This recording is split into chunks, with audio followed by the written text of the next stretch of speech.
اما بعد فاعوذ باللہ من الشیطان الرجیم بسم اللہ الرحمن الرحیم اذا جاءك المنافقون قالوا نشهد انك لرسول اللہ واللہ یعلم انك لرسوله واللہ یشہد ان المنافقین لکاذبون اتخذوا ایمانهم جنة فصدوا عن سبیل اللہ انہم ساء ما كانوا يعملون ذلك بأنهم آمنوا ثم كفروا فطبع على قلوبهم فهم لا يفقهون وقال تبارك وتعالى ان المنافقين في الدرك الأسفل من النار وقال عز وجل استغفر لهم او لا تستغفر لهم ان تستغفر لهم 70 مرة فلن يغفر الله لهم صدق الله العظيم رب اشرح لي صدري ويسر لي امري واحلل عقدة من لساني يفقهوا قولي اللهم ربنا الهمنا رشدنا واعذنا من شرور انفسنا اللهم ارنا الحق حقا وارزقنا اتباعه وارنا الباطل باطلا وارزقنا اجتنابه اللهم وفقنا لما تحب وترضى اللهم وفقنا ان نجاهد في سبيلك باموالنا وانفسنا اللهم ربنا طهر قلوبنا من النفاق واعمالنا من الرياء والسنتنا من الكذب واعيننا من الخيانة فإنك تعلم خائنة الأعين وما تخفي الصدور آمین یا رب العالمین۔ حقیقت نفاق کے موضوع پر اس سے قبل ہماری ایک نشست ہو چکی ہے، لیکن آج میں چند ان باتوں کو بھی تیزی کے ساتھ دہرا دینا چاہتا ہوں جو پچھلی نشست میں زیر بحث آ چکی ہیں۔ سب سے پہلی بات یہ کہ یہ موضوع ہمارے اس منتخب نصاب میں کس مقام پر زیر بحث آیا ہے۔ مطالعہ قرآن حکیم کے جس منتخب نصاب کا سلسلہ وار درس المجالس میں ہو رہا ہے، اس کا حصہ چہارم تواصی بالحق کی تفاصیل پر مشتمل ہے، اور تواصی بالحق کی چوٹی، اس کا نقطہ عروج، اس کا ذروہ سنام وہ جہاد فی سبیل اللہ ہے، اس کی بھی آخری منزل قتال فی سبیل اللہ ہے۔ یہ مضمون سورہ صف میں بڑی تفصیل کے ساتھ آیا،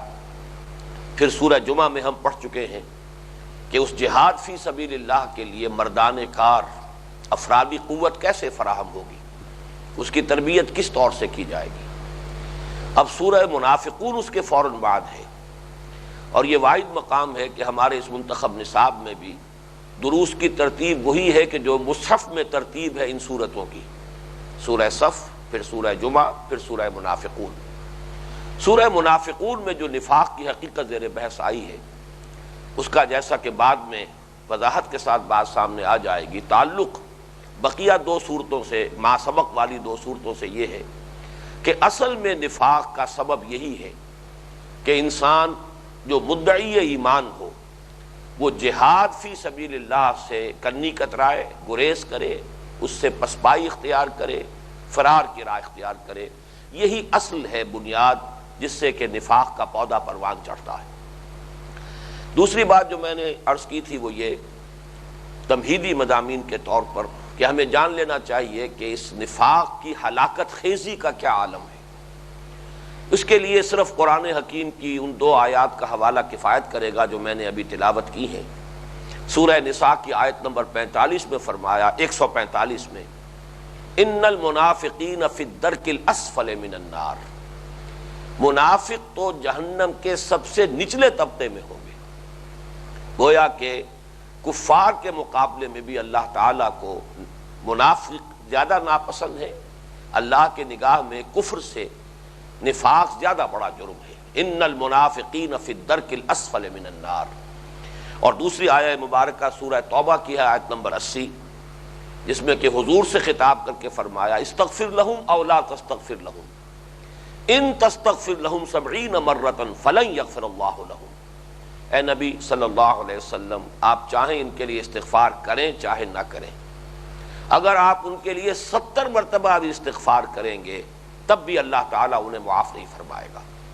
میں سمجھتا ہوں کہ یہ دو آیات ہر مسلمان کو لرزا دینے کے لیے کافی ہیں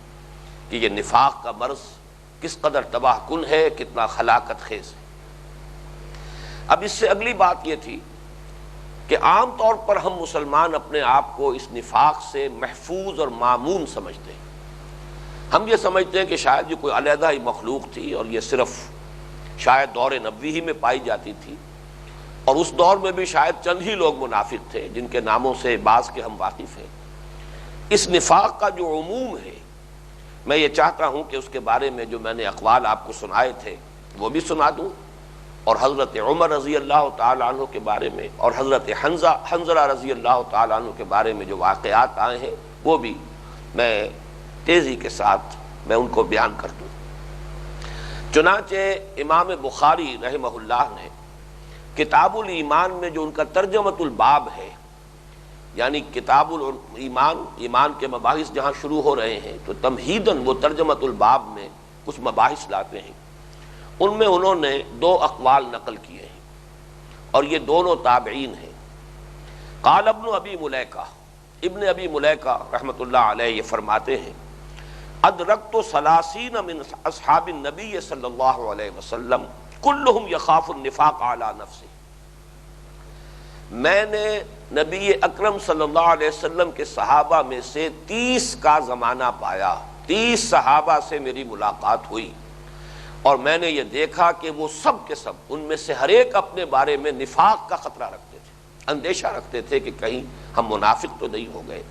اپنے باطن میں جھانکتے تھے تو انہیں احساس ہوتا تھا کہ کہیں نفاق کا کوئی حملہ ہم پر نہ ہو گیا۔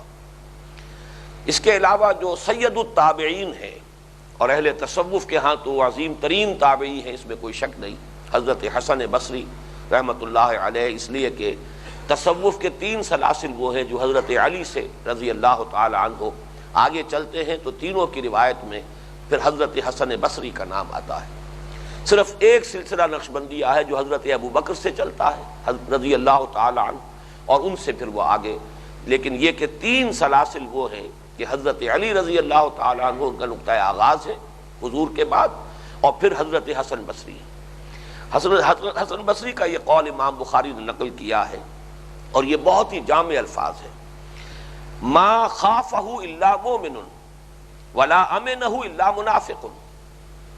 نفاق کا خوف ہوتا ہے صرف مومن کو، اور اس سے اپنے آپ کو محفوظ سمجھتا ہے صرف منافق۔ حقیقت میں نفاق جو ہے وہ ایک ایسا مرض ہے، اندیشہ اگر ہوتا ہے، وہ غالب کا شعر مجھے یاد آ رہا ہے کہ رہا کھٹکا نہ چوری کا دعا دیتا ہوں رہزن کو، جس کے پاس کچھ ہے ہی نہیں اسے کاہے کا خوف۔ خوف اور اندیشہ چوری کا اور ڈاکے کا اسی کو ہوتا ہے جس کے پاس کوئی پونجی ہو، جس کے پاس ایمان کی کوئی پونجی ہے اسی کو اندیشہ رہے گا نفاق کا، جس کے پاس ایمان کی پونجی ہے ہی نہیں دعا دیتا ہوں رہزن کو، رہا کھٹکا نہ چوری کا، اس لیے کہ اسے تو کوئی اندیشہ ہے نہیں، پاؤں پھیلا کر سوئے۔ جس کی گٹھڑی میں مال ہے وہ چوکنا رہے گا، سوئے گا بھی تو اپنے سر کے نیچے رکھے گا کہ ذرا سے بھی اگر حرکت ہو تو میری آنکھ کھل جائے۔ جس کے پاس کچھ نہیں ہے وہ پاؤں پھیلا کر سوئے گا۔ تو بڑے جامع الفاظ ہیں، ما خافہ الا مومن ولا امنہ الا منافق، اس کا اندیشہ جو ہے اپنے بارے میں ہوتا ہے صرف اسی کو جو مومن ہو، اور اس سے اپنے آپ کو محفوظ و معمون سمجھتا ہے صرف وہی کہ جو حقیقتاً منافق ہے۔ حضرت حنظلہ رضی اللہ تعالیٰ عنہ کا پورا واقعہ میں متن کے ساتھ آپ کو سنا چکا ہوں، میں اس وقت اس میں زیادہ وقت صرف نہیں کروں گا۔ مشہور واقعہ ہے کہ اپنے گھر سے نکلے، نافق حنظلہ نافق حنظلہ، حنظلہ تو منافق ہو گیا، حنظلہ منافق ہو گیا رضی اللہ تعالی عنہ۔ حضرت ابو بکر سے ملاقات ہوئی، انہوں نے کہا کیا کہہ رہے ہو، کیا حقیقت ہے تمہارے اس قول کی؟ تو انہوں نے کہا کہ میں یہ محسوس کرتا ہوں جب حضور کی محفل میں آپ کی صحبت میں ہوتا ہوں اور آپ جنت اور دوزخ کا تذکرہ کرتے ہیں تو ایسے محسوس ہونے لگتا ہے جیسے میں اپنی آنکھوں سے دیکھ رہا ہوں، لیکن یہ کہ جب گھر بار میں آتا ہوں، اپنے بیوی بچوں میں مشغول ہو جاتا ہوں تو وہ کیفیت برقرار نہیں رہتی۔ یہی فرق و تفاوت تو ہے، اسی کا نام تو نفاق ہے۔ تو حضرت ابو بکر رضی اللہ تعالیٰ عنہ نے یہ حکمت اختیار کی کہ بجائے اس کے کہ انہیں خود سمجھائیں، کہا کہ یہ کیفیت تو میں بھی محسوس کرتا ہوں، آؤ چلو کہ حضور سے اس معاملے کی حقیقت دریافت کریں۔ حضور کی خدمت میں حاضر ہوئے، پورا معاملہ بیان کیا، حضور نے اطمینان دلایا یہ نفاق نہیں ہے حنظلہ، میری محفل میں جو کیفیت تمہاری ہوتی ہے اگر وہ دائم ہو جائے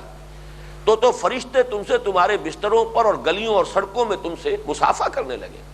وَإِنَّهَا يَا حَنْظَلَةُ سَاعَةً فَسَاعَةً، وہ کیفیت جو ہے یقین کی، وہ کیفیت، وہ ڈیپتھ، وہ تو ایسا حنظلہ کبھی کبھی حاصل ہوتی ہے، اس سے دوام نہیں ہوتا۔ لیکن اس سے اندازہ کر لیجئے کہ حضرت حنظلہ ایک جلیل القدر صحابی ہے، انہیں اپنے بارے میں یہ اندیشہ ہے کہ میں تو منافق ہو گیا۔ اس باب میں اہم ترین جو معاملہ ہے وہ حضرت عمر کا ہے رضی اللہ تعالی عنہ، خلیفہ ثانی ہے اور اہل سنت کے نزدیک تمام صحابہ میں نمبر 2 میں ہے درجہ فضیلت میں۔ حضرت ابو بکر صدیق رضی اللہ تعالی عنہ افضل ہے صحابہ میں سب سے مطلقاً، اور پھر حضرت عمر۔ ان کا یہ قول ہے کہ جو کنز العمان میں نقل ہوا ہے یہ واقعہ، ان حذیفہ قال مر بی عمر بن الخطاب وانا جالس فی المسجد۔ حضرت حذیفہ کو چونکہ حضور نے کچھ منافقین کے نام بتا دیے تھے، اس لیے وہ مشہور تھے صاحب و سر النبی، ان کے پاس نبی کا ایک راز ہے، کیونکہ روک دیا تھا، منع کر دیا تھا کہ کبھی کسی کو بتانا نہیں ہے۔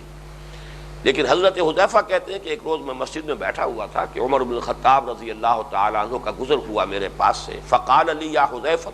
ان فلانا قد مات فاشهد، تو انہوں نے مجھے اطلاع دی کہ اے حذیفہ فلاں شخص کا انتقال ہو گیا ہے، جاؤ اس کے جنازے میں شرکت کرو۔ ثم مضى، اور پھر وہاں سے یہ کہہ کے وہ چل دیے، حتی اذا کاد یخرج من المسجد، یہاں تک کہ جب وہ مسجد سے بالکل نکلنے کے قریب تھے، التفت الیہ،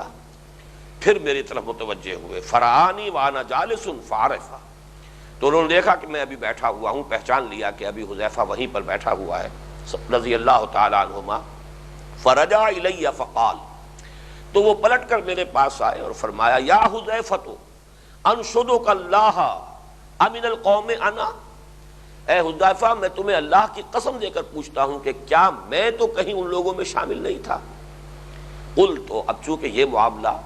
یعنی یہ اس قدر اہمیت کا حامل ہے کہ حضرت عمر کو اندیشہ ہو رہا ہے اپنے بارے میں، تو یہاں حضرت حذیفہ نے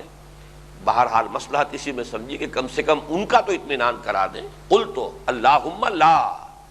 میں نے یہ کہا کہ نہیں نہیں، اللہ کی قسم، اللہ گواہ ہے، یا اللہ نہیں نہیں، آپ کا اس میں شمار نہیں ہے۔ وَلَنْ أُبْرِئَ أَحَدًا بَعْدَكَ، اور دیکھیے عمر رضی اللہ تعالیٰ عنہ، آپ کے بعد میں کسی کو اس کی برات کی اطلاع نہیں دوں گا، کسی کو بری قرار نہیں دوں گا، اس لیے کہ جیسے میں نے پچھلی مرتبہ عرض کیا تھا، اس طرح تو بائی پروسیس آف ایلیمینیشن پھر تو سب معین ہو جائیں گے، سب کو میں بتاتا جاؤں کہ آپ کا نام اس میں نہیں، آپ کا نام اس میں نہیں، آپ کا نام اس میں نہیں، تو گویا کہ معین ہو جائیں گے پھر وہ لوگ، اور اس طرح حضور صلی اللہ علیہ وسلم کا وہ راز جو ہے وہ فاش ہو جائے گا۔ اسی طرح حضرت ام سلمہ سے یہ روایت ہے، اور یہ مسند احمد ابن حنبل میں، ان مسروق ان ام سلمہ رضی اللہ تعالی عنہا قالت قال النبی صلی اللہ علیہ وسلم۔ اب دیکھیے یہ قول وہ آ رہا ہے کہ جو ظاہر بات ہے کہ آپ صلی اللہ علیہ وسلم اپنی کسی زوجہ محترمہ ہی سے کہہ سکتے تھے۔ قالت قال النبی صلی اللہ علیہ وسلم، وہ فرماتی ہیں کہ حضور نے ارشاد فرمایا من اصحابی من لا اراہ ولا یرانی بعد نموت ابدا، میرے صحابہ میں کچھ لوگ ایسے بھی ہیں جو بظاہر تو میرے صحابی ہیں، لیکن اپنے انتقال کے بعد جب میری موت واقع ہو جائے گی تو اس کے بعد نہ میں کبھی انہیں دیکھوں گا نہ وہ کبھی مجھے دیکھیں گے۔ یہ گویا کہ حضور صلی اللہ علیہ وسلم کے رنج اور غم ان لوگوں کے طرز عمل سے اس کا بھی اظہار ہو رہا ہے، اور یہ بھی کہ پھر آخرت میں ان سے ملاقات کا کوئی امکان نہیں ہے، ملاقات تو ہوگی تو اہل ایمان سے ہوگی۔ تو یہ گویا کہ منافقین کے اعتبار سے منافقین کی کو واضح کرنے کے لیے الفاظ یہ استعمال کیے۔ قال فبلغ ذلك عمر، تو وہ حضرت مسروق کہتے ہیں کہ یہ بات حضرت عمر تک پہنچ گئی رضی اللہ تعالی عنہ۔ قال فاتاها، تو وہ کہتے ہیں حضرت مسروق کہ پھر اس پر حضرت عمر جو ہے حاضر ہوئے حضرت ام سلمہ رضی اللہ تعالی عنہا کی خدمت میں، فقال لها، اور آپ نے ان سے یہ کہا انشدک باللہ انا منہم، وہی سوال کیا کہ ام سلمہ رضی اللہ تعالی عنہا، میں آپ کو اللہ کی قسم دے کر پوچھ رہا ہوں میں ان میں سے تو نہیں؟ قالت لا، انہوں نے فرمایا نہیں، ہرگز نہیں۔ وَلَنْ أُبْرِئَ أَحَدًا بَعْدَكَ أَبَدًا، اور دیکھو عمر اس کے بعد میں کسی اور کو یہ برات کا سرٹیفکیٹ نہیں دوں گی، اس لیے کہ وہی وجہ ہے کہ اگر اس طریقے سے ہر شخص کو بتا دیا جائے تو اس سے تو پھر منافقین جو ہیں وہ گویا کہ علم نشرہ ہو جائیں گے، بات واضح ہو جائے گی۔ اس معاملے پر میں ذرا آج کچھ اضافہ کرنا چاہتا ہوں ایک بات کا، کہ اس کا سبب کیا تھا۔ مبادا کوئی ذہن میں الٹی سیدھی بات آنے لگے حضرت عمر کے بارے میں یا حضرت حنظلہ کے بارے میں رضی اللہ تعالی عنہما، اس کا اصل سبب ہے احساس کی شدت۔ انسان حساس بھی ہوتے ہیں، انسان ایسے بھی ہوتے ہیں کہ جن کا کہ احساسات بڑے کند ہوتے ہیں، انسان وہ بھی ہیں کہ جو خارج ہی میں مگن رہتے ہیں، انسان وہ بھی ہیں جو درون بینی سے کام لیتے ہیں، اپنے گریبانوں میں جھانکتے ہیں۔ ایسے بھی لوگ ہوتے ہیں کہ جنہیں دوسروں ہی کے عیب نظر آتے ہیں، اور ایسے بھی لوگ ہوتے ہیں کہ جن کی نگاہیں ہمیشہ اپنے دامن پر رہتی ہیں، وہ اپنے گریبانوں میں جھانکتے ہیں اور اپنے دامن کا ہلکا سے ہلکا داغ جو ہے وہ بھی انہیں بہت نمایاں نظر آتا ہے۔ تو یہ مزاجوں کی بات ہے، احساس کی شدت کا معاملہ ہے۔ چنانچہ اس کے لیے میں اب آپ کو ایک اور حدیث آج سنا رہا ہوں۔ یہ بخاری کی روایت ہے رحمہ اللہ، اور مرفوعاً یہ بیان ہوا ہے عن ابن مسعود رضی اللہ تعالی عنہ کہ حضرت عبداللہ ابن مسعود نے روایت کیا کہ نبی اکرم صلی اللہ علیہ وسلم نے فرمایا ان المؤمن یری ذنوبہ کأنہ قاعد تحت جبل یخاف ان یقع علیہ۔ مومن کا حال یہ ہوتا ہے کہ وہ اپنے گناہ کو ایسے محسوس کرتا ہے، اس کو اس طرح کا بوجھ محسوس ہوتا ہے اگر کہیں کوئی خطا ہو جائے، غلطی ہو جائے، کہ گویا کہ وہ کسی پہاڑ کے نیچے بیٹھا ہوا ہے اور وہ پہاڑ اس پر گرا چاہتا ہے۔ ان المؤمن، مومن کی یقیناً یہ کیفیت ہوتی ہے، یری ذنوبہ، اپنے گناہوں کو، اپنی خطاؤں کو، اپنی تقصیرات کو ایسے محسوس کرتا ہے کأنہ قاعد تحت جبل، جیسے کہ وہ کسی پہاڑ کے دامن میں بیٹھا ہو، یخاف ان یقع علیہ، اور اس سے اندیشہ ہو کہ یہ پہاڑ اب مجھ پر گرا چاہتا ہے۔ وان الفاجر، اور جو فاسق و فاجر ہوتا ہے، یری ذنوبہ کذباب مر علی انفہ قال بہ ھکذا ای بیدہ فذبہ عنہ۔ اور فاسق و فاجر شخص کا یہ حال ہوتا ہے کہ وہ اپنے گناہوں کو بس ایسے محسوس کرتا ہے جیسے کہ ناک پر مکھی بیٹھ گئی تھی، اور پھر ایسے اشارہ کیا حضور نے اپنے ہاتھ سے، ایسے اڑا دیتا ہے بس جیسے کہ مکھی کو اڑا دیا جاتا ہے۔ گویا کہ تھوڑا سا احساس تو اسے بھی ہوتا ہے، آخر فطرت ہے انسان کی، گناہ پر اتنا کچھ احساس تو اسے بھی ہوتا ہے کہ کوئی اچھا کام میں نے نہیں کیا، لیکن بس وہ اتنی ہی دیر عارضی طور پر آنن فانن کا یہ احساس ہے کہ احساس ہوا، اور اس کے بعد جیسے کہ مکھی ناک پہ بیٹھ گئی تھی اس کو اڑا دیا، اس کے ساتھ ہی وہ احساس ختم ہو گیا۔ جبکہ مومن کا حال یہ ہوتا ہے کہ وہ اپنے گناہوں کو ایسے محسوس کرتا ہے کہ جیسے پہاڑ تلے آ گیا اور پہاڑ اس پر گرا چاہتا ہے۔ اس معاملے میں میں چاہتا ہوں کہ خود حضور صلی اللہ علیہ وسلم کا جو طرز عمل ہے، آپ جو فرماتے ہیں کہ انہ لا یغان علی قلبی وانی لاستغفر اللہ فی کل یوم 100 مرہ، یہ سنن ابی داؤد کی روایت ہے۔ حضور فرماتے ہیں کہ میرے دل پر بھی کبھی کبھی کچھ حجاب سا طاری ہو جاتا ہے، اور میں اللہ سے ہر روز 100 مرتبہ سے بھی زیادہ، 100 مرتبہ یا 100 مرتبہ سے زیادہ استغفار کرتا ہوں۔ یہ متعدد روایات ہیں۔ عن ابی ہریرہ رضی اللہ عنہ قال سمعت رسول اللہ صلی اللہ علیہ وسلم یقول واللہ انی لاستغفر اللہ واتوب الیہ فی اليوم 70 مرۃ، اور ایک اور روایت میں ہے وفی روایت اکثر من 70 مرۃ، یعنی 70 مرتبہ سے زائد میں ہر روز اللہ سے استغفار کرتا ہوں۔ یہ بھی صحیح بخاری کی روایت ہے۔ یہ اصل میں ہے معاملہ حضور صلی اللہ علیہ وسلم کا جو گہرا اور مضبوط تعلق قائم رہتا تھا اللہ کی ذات کے ساتھ، اس کی شدت میں بھی اگر ذرا سی کوئی کمی ہو جاتی تھی تو آپ اسے گناہ سمجھ بیٹھتے تھے، اس لیے کہ یہ مراتب کا معاملہ ہے۔ اس لیے کہا جاتا ہے، عربی کی کہاوت ہے یہ کہ حسنات الابرار سیئات المقربین، ابرار جو ہیں ان کے ہاں جو نیکیاں شمار ہوں گی، جو مقربین بارگاہ خداوندی ہیں،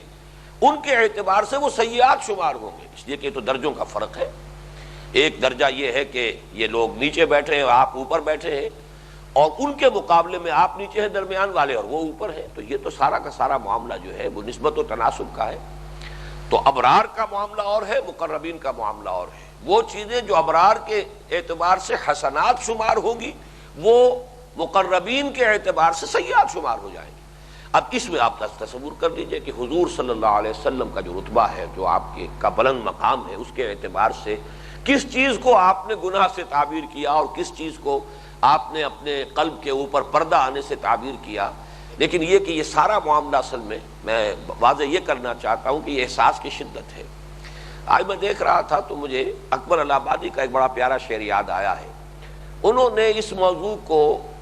یعنی ملا اور صوفی یا درویش، یہ جو ہمارے ہاں کی شاعری کی روایتی کچھ علامات ہیں کہ ایک ملا ہے، مولوی ہے، وہ شریعت سے واقف ہے، پھر اس کے حیلے بھی اسے معلوم ہے اور اس کے حوالے سے وہ اپنی زندگی گزار رہا ہے، کتاب الحیل جو ہے اس پر پوری طرح واضح ہے، اور دوسری طرف بیچارہ کوئی صوفی منش انسان ہے، کوئی درویش ہے، وہ اپنے باطن میں ہی جھانکتا رہتا ہے، ہر وقت خائف رہتا ہے، تو ہے سلسلہ واحد دونوں کا، کچھ فرق اگر ہے اتنا ہے، ملا کا تو پکا کھاتا ہے، درویش کا کچا چٹھا ہے۔ درویش کو اپنی نیکیوں پر کوئی اعتبار نہیں ہوتا، اعتماد نہیں ہوتا، پتہ نہیں یہ قابل قبول بھی ہے، اللہ کے ہاں ان کا کیا مقام ہو، میرے خلوص و اخلاص کا کیا عالم ہو، کہیں ایسا تو نہیں ہے کہ کوئی ریاکاری ہو رہی ہو اور اس کی وجہ سے میری یہ تمام نیکیاں جو ہیں زیرو سے ضرب کھا کر زیرو ہو جائیں، جبکہ وہ دوسرا کردار جو ہے وہ پکا کھاتا جو ہے، جو بھی کام کیے ہیں ہم نے اس کے نتائج، اس کے ثمرات، اس کے جو بھی ثواب ہے وہ لازماً مل کر رہے گا، اور اگر کوئی ادھر ادھر سے راستہ تلاش کرنا ہے تو کتاب الحیل ہے، کھلا ہوا ہے، ہیلوں سے اپنے آپ کو جو بھی معاملات ہیں اس میں آسانیاں بھی حاصل کر لی جائیں اور پھر بھی مطمئن رہا جائے کہ ہم تو دین کے اوپر چل رہے ہیں، تو یہ بھی در حقیقت اسی تضاد کو واضح کرنے والی چیز ہے۔ بہرحال یہ دوسرا مضمون تھا جو کہ اس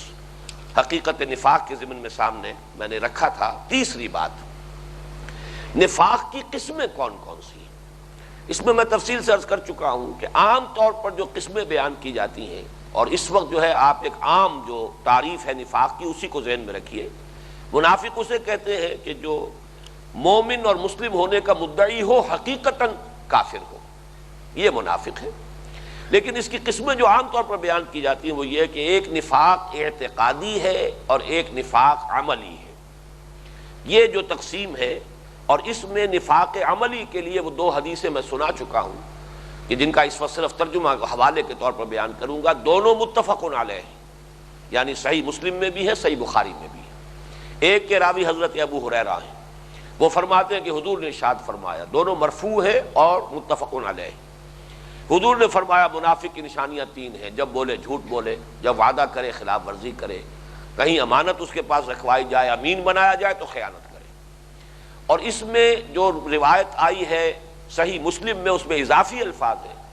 خواہ وہ شخص اپنے تئیں مسلمان سمجھتا ہو اور نماز پڑھتا ہو، روزہ رکھتا ہو، لیکن اگر یہ تین اوصاف اس میں ہے تو وہ منافق ہے۔ وَإِن صَامَ وَصَلَّى وَزَعَمَ أَنَّهُ مُسْلِمٌ۔ دوسری روایت حضرت عبداللہ بن عمرو بن العاص رضی اللہ تعالی عنہما سے ہے، اس کا حاصل یہ ہے کہ چار اوصاف حضور نے بیان کیے، اگر کسی شخص میں چاروں ہیں تو کٹر منافق، منافقاً خالصاً، خالص منافق۔ اگر ایک وصف ہے تو پھر اسی نسبت سے اس کے اندر نفاق موجود ہے، جب تک کہ اس وصف سے تائب نہ ہو، اس سے اپنے آپ کو پاک نہ کرے۔ وہ چار اوصاف کیا ہیں؟ تین تو وہی ہیں،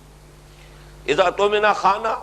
جب کہیں امین بنایا جائے خیانت کرے، واذا حدث کذب، جب بات کرے جھوٹ بولے، واذا عاہد غدر، جب کوئی عہد کرے معاہدہ کرے تو اس میں بے وفائی کرے، وَإِذَا خَاصَمَ فَجَرَ، اور جہاں کہیں جھگڑا ہو جائے تو پھر آپے سے باہر ہو جائے،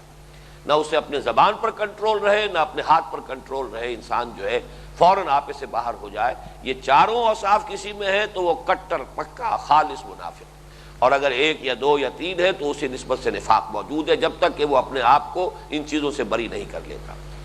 مجھے یہ تقسیم بعض اعتبارات سے صحیح اور مناسب معلوم نہیں ہوتی، دو وجوہات میں بیان کر رہا ہوں۔ ایک تو یہ کہ اصولی اعتبار سے تو یہ بات کہ عقیدے کا لفظ قرآن مجید میں کہیں نہیں آیا، اور میری معلومات کی حد تک حدیث کے پورے ذخیرے میں بھی نہیں ہے، واللہ عالم۔ حدیث کے بارے میں دعویٰ نہیں کیا جا سکتا، اس لیے کہ اتنی کتابیں ہیں اور اتنا وسیع ذخیرہ ہے کہ اس کو دعوے کے ساتھ تو نہیں کہہ سکتا۔ قرآن مجید کا ہمیں معلوم ہے، عقیدے کا لفظ ہی نہیں آیا۔ یہ اصطلاحی بعد میں شروع ہوئی ہے، اور واقعہ یہ ہے کہ بعض اصطلاحات کے حوالے سے ہمارے تصورات کے اندر ایک محدودیت پیدا ہوئی ہے۔ نئی اصطلاحات اصولی طور پر سب مانتے ہیں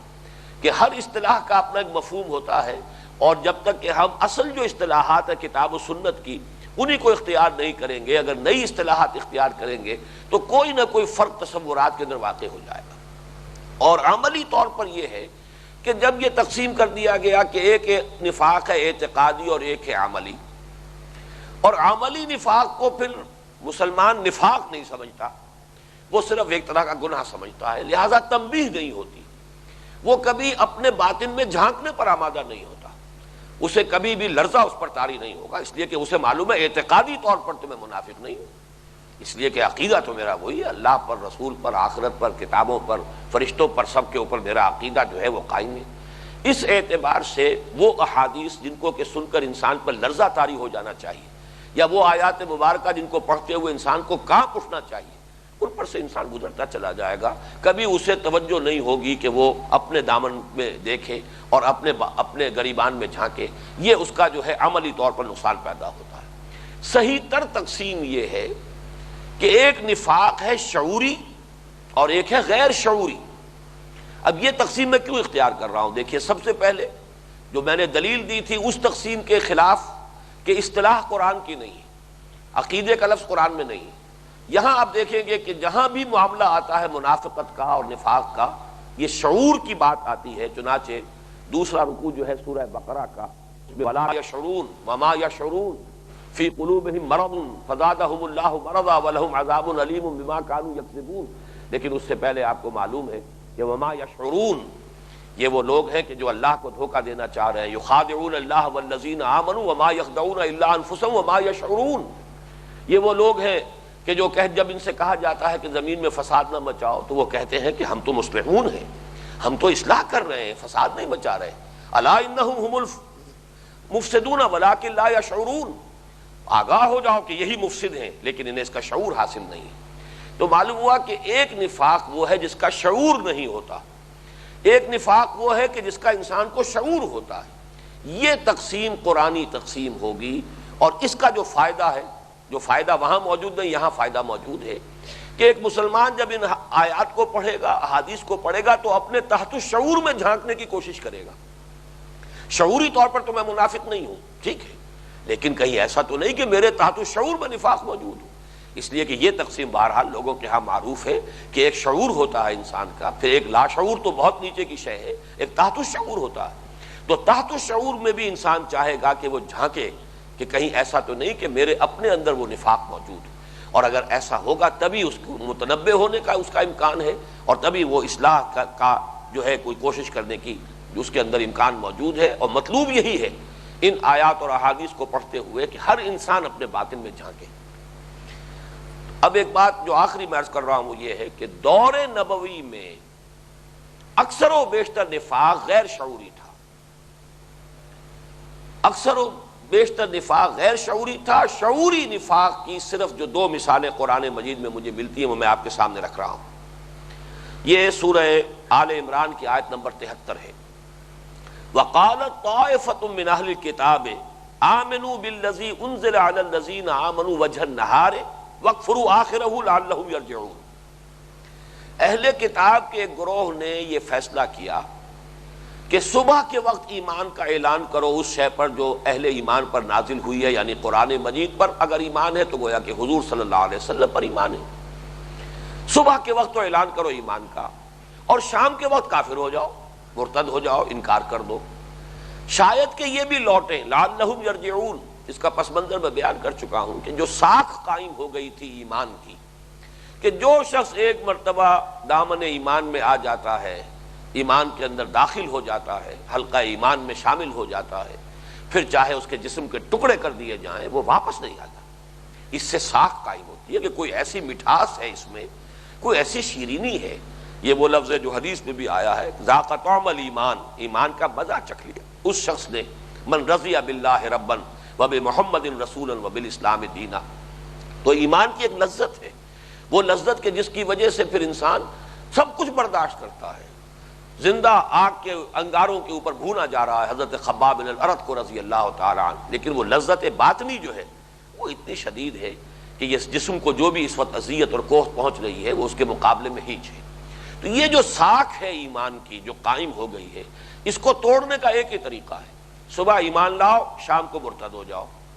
اور یہ کہ وہ وقت انہوں نے 8 یا 10 گھنٹے خاص اہتمام کیا ہوگا کہ حضور کی صحبت میں بیٹھے، تاکہ پھر لوگوں میں شکوک و شبہات پیدا کر سکیں کہ بڑے اچھے لوگ تھے، صاحب علم تھے، یہ اہل کتاب، یہ یہودی بڑے تورات کے جو ہیں یہ عالم تھے، اور یہ اندر گئے ہیں، نیک نیتی سے گئے ہیں، بہرحال کوئی نہ کوئی برائی دیکھی ہوگی نا آخر، کوئی نہ کوئی شے قریب جا کر ان کے علم میں ایسی آئی ہے کہ جس کی بنا پر یہ متنفر ہو کر وہاں سے لوٹ آئے ہیں، تو اس سے وہ ساکھ ختم ہو جائے گی۔ پیش نظر تھا لعلہم یرجعون، تاکہ یہ بھی کچھ لوٹ آئیں۔ ہم اندر جا کے واپس آئیں گے تو کچھ نہ کچھ کو تو واپس ان کا اپنے ساتھ لے آئیں گے، کچھ نہ کچھ لوگوں کے دلوں میں تو شکوک و شبہات پیدا کر ہی دیں گے۔ اب یہاں تجزیہ کیجئے تو بات واضح ہو گئی کہ وہ اگرچہ ایمان کا صبح کو اعلان کر رہے تھے، لیکن شعوری طور پر انہیں معلوم تھا کہ ہم ایمان نہیں لا رہے۔ قانونی اعتبار سے جو 8-10 گھنٹے انہوں نے بسر کیے وہ بحیثیت مسلم کے بسر کیے، اور اگر اس دوران میں انتقال ہو جاتا تو ان کی نماز جنازہ حضور پڑھتے صلی اللہ علیہ وسلم، جیسے کہ عبداللہ ابن ابی کی نماز جنازہ حضور نے پڑھی۔ منافقین کی بھی نماز جنازہ آپ پڑھ دیتے تھے، وہ تو پر غزوہ تبوک کے بعد اعلان آ گیا ہے، اللہ تعالیٰ کی طرف سے حکم آ گیا ہے سورہ توبہ میں کہ اب آئندہ آپ ان میں سے کسی کی نماز نہ پڑھیے گا۔ اور اس میں بھی حضور جو ہے پوشیدہ رکھتے تھے کہ جب کسی ایسے شخص کے جنازے کی آپ کو اطلاع دی جاتی تھی تو آپ کہتے تھے صلوا علی اخیکم، جاؤ تم خود اپنے بھائی کا جنازہ پڑھ لو۔ اور اس میں نفاق کے ساتھ ساتھ آپ نے مقروض کو بھی شامل کر لیا کہ اگر کوئی شخص قرضے کی حالت میں، مقروض ہونے کی حالت میں فوت ہوا تو اس کا جنازہ آپ نہیں پڑھتے تھے۔ تو گویا کہ پردہ رکھا ہے کہ کوئی اور سبب بھی ہو سکتا ہے، ضروری نہیں کہ جس کی نماز جنازہ پڑھنے سے آپ نے انکار کیا ہے وہ منافق ہی ہو، اس لیے کہ پردہ آپ نے آخری وقت ڈالے رکھا ہے۔ اور یہ ہم دیکھ چکے ہیں کہ حضرت حذیفہ کو منع کر دیا تھا، جس کی وجہ سے وہ صاحب و سر نبی قرار پائے۔ لیکن یہ کہ اس وقت عرض کرنا یہ ہے کہ یہ جو آیت ہے وَقَالَ طَائِفَةٌ مِّنْ أَهْلِ الْكِتَابِ آمِنُوا بِالَّذِي أُنزِلَ عَلَى الَّذِينَ آمَنُوا وَجْهَ النَّهَارِ وَاكْفُرُوا آخِرَهُ لَعَلَّهُمْ يَرْجِعُونَ، یہ گویا کہ شعوری نفاق کی ایک بہت روشن مثال ہے، اور اسی کو کہا گیا ہے سورہ مائدہ کی آیت نمبر 61 میں وَإِذَا جَاءُوكُمْ قَالُوا آمَنَّا۔ اب دیکھیے معلوم ہوتا ہے کہ وہی بات جو سورہ آل عمران میں آئی ہے، یہ اسی کو بہت ہی واضح الفاظ میں اسی واقعے کو بیان کیا جا رہا ہے تجزیہ کر کے۔ وَإِذَا جَاءُوكُمْ قَالُوا آمَنَّا وَقَدْ دَخَلُوا بِالْكُفْرِ وَهُمْ قَدْ خَرَجُوا بِهِ وَاللَّهُ أَعْلَمُ بِمَا كَانُوا يَكْتُمُونَ۔ اور جب یہ آئے آپ کے پاس، انہوں نے کہا ہم ایمان لے آئے، حالانکہ وہ کفر کے ساتھ ہی داخل ہوئے تھے اور کفر کے ساتھ ہی نکل گئے، اور اللہ کو خوب معلوم ہے جو کچھ کے وہ چھپا رہے تھے۔ اندر انہوں نے کفر چھپایا، ظاہری طور پر ایمان کا اعلان کیا، لیکن داخل بھی ہوئے تھے کفر کے ساتھ، نکل بھی گئے کفر کے ساتھ۔ گویا کہ ایک لحظہ بھی ان پر ایسا نہیں آیا ہے کہ انہیں ایمان حاصل ہوا ہو یا وہ ایمان لائے ہو حقیقتاً۔ تو یہ دو آیات ہیں، اس کا آپ تقابل کیجئے آپ سورہ منافقون، جس کا آپ سلسلہ وار مطالعہ بھی ہم شروع کریں گے۔ اس میں فرمایا ذالک بانہم آمنوا ثم کفروا فطبع علی قلوبہم، یہ دوسری کیفیت ہے کہ یہ لوگ ایمان تو لائے تھے لیکن پھر انہوں نے کفر کیا۔ گویا کہ یہ تقابل ہو گیا، یہ سائملٹینیس کنٹراسٹ ہے کہ یہ وہ ایمان ہے کہ جو ایمان لائے اور پھر کفر کیا انہوں نے۔ فطبع علی قلوبہم، اب ان کے دلوں کے اوپر مہر کر دی گئی ہے، فہم لا یفقہون، اب وہ جو فہم اور تفقہ ہے حقیقی اس سے محروم کر دیے گئے۔ بہرحال یہ تیسری بات تھی کہ نفاق کی یہ دو قسمیں جو ہیں ان کے لیے بہتر اصطلاحات ہوں گی، شعوری نفاق اور غیر شعوری نفاق۔ اور یہ کہ جیسا کہ بعد میں واضح ہو جائے گا، دور نبوی کا نفاق اکثر و بیشتر وہ غیر شعوری تھا، شعوری نہیں تھا۔ شعوری صرف اس طرح کی مثالیں جو ہیں کہ لوگ آئے ہی سازش کے طور پر ہیں، جیسے ہمارے ہاں بھی بعض اوقات خبریں آتی تھی کہ کوئی بارڈر ایریا میں خاص طور پر کسی گاؤں میں کوئی شخص امام مسجد کی حیثیت سے مقیم رہا سال ہا سال تک، حالانکہ وہ ہندو جاسوس تھا، آیا بھی ہوگا ختنہ کرا کے اور نماز سیکھ کر کچھ صورتیں بھی یاد کر کے امام مسجد سمجھا جا رہا ہے، لیکن حقیقت میں جاسوس ہے۔ تو اسے تو معلوم ہے کہ میں مسلمان نہیں ہوں، میں ایک لمحے کے لیے بھی اسلام نہیں لایا، شعوری طور پر وہ واقف ہے اس سے کہ میں کافر کا کافر ہوں، ہندو کا ہندو ہوں یا سکھ کا سکھ ہوں، جو بھی ہوں، لیکن یہ ہے کہ اس کو سمجھا جا رہا ہے مسلمان۔ ایسے شخص کے اگر کہیں انتقال ہو جاتا تو بڑے ہی اہتمام کے ساتھ اس کی نماز جنازہ ہمارے اس دور میں بھی ادا کی جاتی۔ یہ ہے شعوری نفاق، اور غیر شعوری نفاق ہوا جس کو ہمیں تمثیل تصویر سے سمجھنا ہے انشاءاللہ۔ اب آئیے نفاق کے موضوع پر، اس کا لغوی مفہوم کیا ہے، اس میں وہ لگا دو، اس میں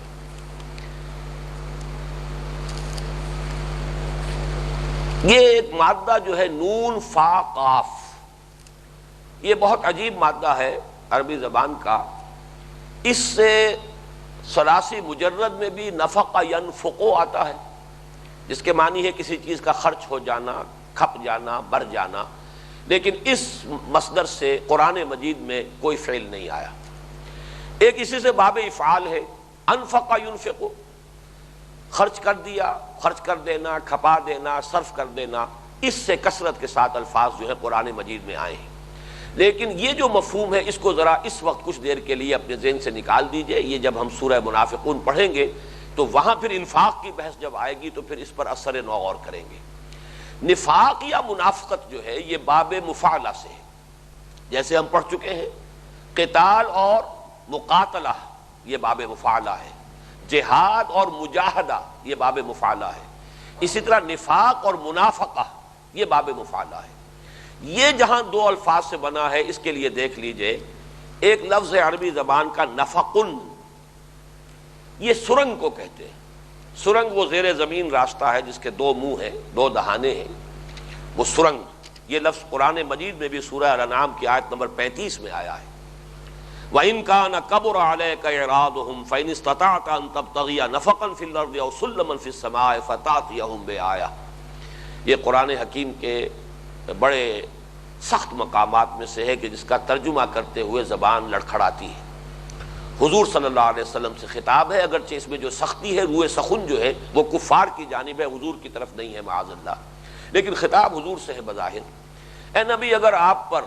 ان کافروں کا اعراض بہت ہی شاخ گزر رہا ہے اور آپ چاہتے ہیں کہ کوئی نہ کوئی ان کو معجزہ ان کے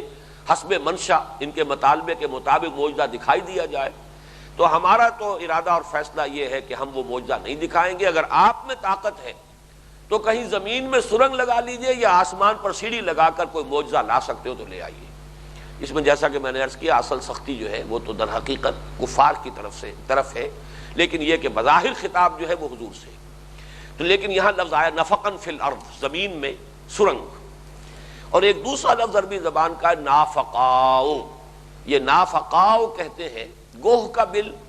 یا جنگلی چوہے جو ہوتے ہیں، جو جنگل میں صحرا میں اپنے بل ایسے بناتے ہیں کہ دو طرف ان کا منہ ہے، تاکہ اگر کوئی شکاری کتا جو ہے ایک طرف سے گھسے تو وہ دوسری طرف سے بھاگ جائے۔ تو وہ انہوں نے، اللہ تعالیٰ نے حیوانات کو بھی بہرحال یہ سینس دی ہوئی ہے، ان میں یہ ذہانت ہے، اور انسان حیات جو ہے وہ اپنا سیلف ڈیفنس جو ہے اسے بہت مقدم رکھتی ہے۔ زندگی جو ہے وہ دفاع کا جو اس کے اندر انسٹنکٹ ہے وہ بہت پاورفل ہے، اپنی حفاظت، اپنا تحفظ۔ تو اس کے لیے یہ کہ اگر ادھر سے کہیں کوئی شکاری کتا آ جائے تو وہ ادھر سے نکل کر بھاگ جائے، نافقا کہتے ہیں۔ اب ان دونوں میں قدر مشترک کیا ہے اس پر غور کیجئے، اس لیے کہ اس سے لفظ نفاق اور منافقت بنا ہے۔ سرنگ میں بھی اور نافقا وہ جو گوہ کا بل ہے اس میں بھی دو چیزیں مشترک ہیں۔ نمبر ایک یہ کہ دونوں کے دو دو دہانے ہیں، سرنگ بھی دو طرف کھلے گی، زیر زمین راستہ ہے، ادھر سے بھی کھلی ہوئی ہے، ادھر سے بھی کھلی ہوئی ہے۔ اسی طریقے سے نافقہ کی وضاحت میں کر چکا ہوں۔ ظاہری اعتبار سے تو قدر مشترک یہ ہے دونوں میں کہ دونوں کے دو منہ ہیں، دو دہانے ہیں، اور باطنی اعتبار سے یہ کیوں ہے؟ تحفظ کے لیے، اپنے آپ کو بچانے کے لیے، اپنی جان کی حفاظت کے لیے۔ یہی دو چیزیں ہیں، ان کو جمع کر لیجئے تو منافق کی صحیح تعریف بن جائے گی جو یہاں آپ کے سامنے لکھی ہوئی ہے۔ منافق وہ دو رخا انسان ہے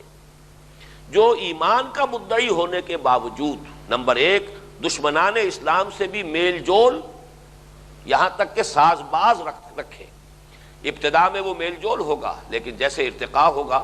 حالات آگے بڑھیں گے تو وہ ساز باز کی نوعیت ہو جائے گی، لیکن یہ شروع میں میل جول کا معاملہ ہے۔ اور دوسری طرف یہ کہ اللہ کے دین کے لیے بذل نفس اور انفاق مال سے گریز کرے، یہ حفاظت جان و مال۔ جو تو چھپا چھپا کے نہ رکھ اسے، تیرا آئینہ ہے وہ آئینہ کہ شکستہ ہو تو عزیز تر ہے نگاہ آئینہ ساز میں۔ یہ جو کیفیت ہے، اس کے برعکس کیفیت ہے بچ بچ کر چلنا، جس کا نقشہ کھینچا گیا ہے سورہ حج میں، وہاں لفظ نفاق نہیں آیا ہے۔ وَمِنَ النَّاسِ مَن يَعْبُدُ اللَّهَ عَلَى حَرْفٍ فَإِنْ أَصَابَهُ خَيْرٌ اطْمَأَنَّ بِهِ وَإِنْ أَصَابَتْهُ فِتْنَةٌ انقلب عَلَى وَجْهِهِ خَسِرَ الدُّنْيَا وَالْآخِرَةَ۔ ان لوگوں میں سے کچھ ایسے بھی ہوتے ہیں کہ جو اللہ کی بندگی کرنا چاہتے ہیں لیکن کنارے مجدھار میں کودنے کو تیار نہیں ہیں۔ اپنی جان کی حفاظت مقدم، جان اور مال کا تحفظ یہ مقدم، دیکھ بھال کر بچتے ہوئے۔ وَمِنَ النَّاسِ مَن يَعْبُدُ اللَّهَ عَلَى حَرْفٍ، کنارے۔ فَإِنْ أَصَابَهُ خَيْرٌ اطْمَأَنَّ بِهِ، اگر خیر ہے، خیریت ہے، کوئی جان و مال پر کوئی آنچ نہیں آ رہی، کوئی آزمائش نہیں ہے، کوئی ابتلا نہیں ہے تو مطمئن ہے، اطمئن نہ بہی۔ وَإِنْ أَصَابَتْهُ فِتْنَةٌ انقلب عَلَى وَجْهِهِ، اور اگر کہیں کوئی فتنہ، کوئی آزمائش، کوئی ابتلا آ گیا، کوئی امتحان آ گیا تو اوندھے منہ گر پڑتے ہیں۔ خسر الدنیا والآخرہ ذالک هو الخسران المبین، یہ دنیا اور آخرت دونوں کا خسارہ ہے، دونوں کی تباہی ہے، اور واقعہ یہ ہے کہ یہی اصل تباہی، اصل خسارہ، اصل ہلاکت ہے۔ تو یہ گویا کہ لغوی مفہوم کے اعتبار سے منافق کا مفہوم جو ہے معین ہو گیا۔ اب اس کو اصولی طور پر سمجھیے، قرآن مجید نے جیسا کہ ہم بعد میں دیکھیں گے تفصیل کے ساتھ، اس نفاق کی ابتدائی کیفیت کو ایک مرض سے تعبیر کیا ہے۔ یہ ایک روگ ہے، ایک بیماری ہے، ایک مرض ہے، اور اس کو میں چاہتا ہوں کہ آپ اچھی طرح سمجھ لیں کہ ایک مریض شخصیت ہوتی ہے جو کسی شے کو حق سمجھ کر قبول تو کر لیتی ہے، لیکن اس کے لیے کوئی قربانی دینا، کوئی اثار کرنا، چاہے وہ قربانی اور اثار اپنی انا کی قربانی ہو، چاہے وہ مال کی قربانی ہو، چاہے وہ جان کی قربانی ہو، اس کی ہمت اس میں نہیں ہوتی۔ ایک نارمل انسان وہ ہوگا کہ جو جس شے کو، جس نظریے کو، جس خیال کو قبول کرے، پھر ہر چہ بعد آباد ماں کشتی درا بنداختین۔ اب اس کا نقشہ یہ ہونا چاہیے کہ اب جس شے کو قبول کیا ہے، جس کو حق سمجھا ہے، اس کے لیے جو قربانی دینی پڑے، جو ہو سو ہو، ہر چہ بعد آباد، اب جو ہو سو ہو۔ ماں کشتی درا بنداختین، ہم نے تو اپنی کشتی دریا میں ڈال دی ہے، پانی میں ڈال دی ہے، اب یہ کشتی تیرے گی تو ہم تیریں گے، یہ اگر ڈوبتی ہے تو ہم اس کے ساتھ ہی ڈوبیں گے، اب اس کشتی کو چھوڑ کر کہیں جانا نہیں۔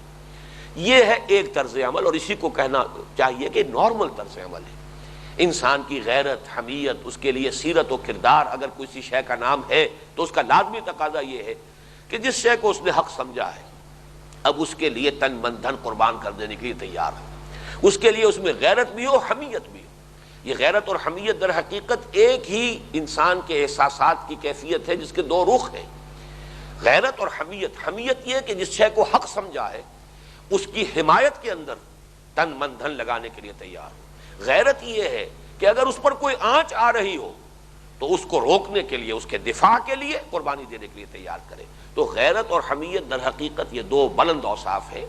اور ان دونوں کا یوں سمجھیے کہ آپس کا رشتہ ایسے ہے جیسے تصویر کے دو رخ۔ تو حق کے ساتھ، یا یہ کہ کسی شخص نے، فرض کیجئے کہ میرے نزدیک ایک شے باطل ہے لیکن کسی شخص نے اسے حق سمجھا ہے، وہ غالطے میں ہے۔ ایک شخص ہے جو کمیونزم کو حق سمجھ رہا تھا کہہ رہا ہوں اس لیے کہ اب تو کم لوگ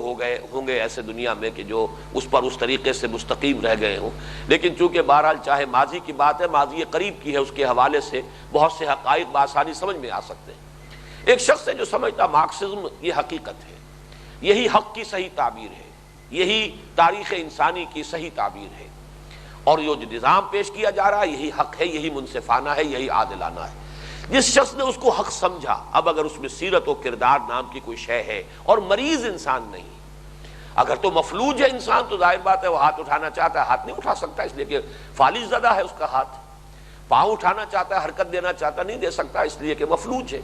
تو مفلوج انسان کا معاملہ علیحدہ ہے۔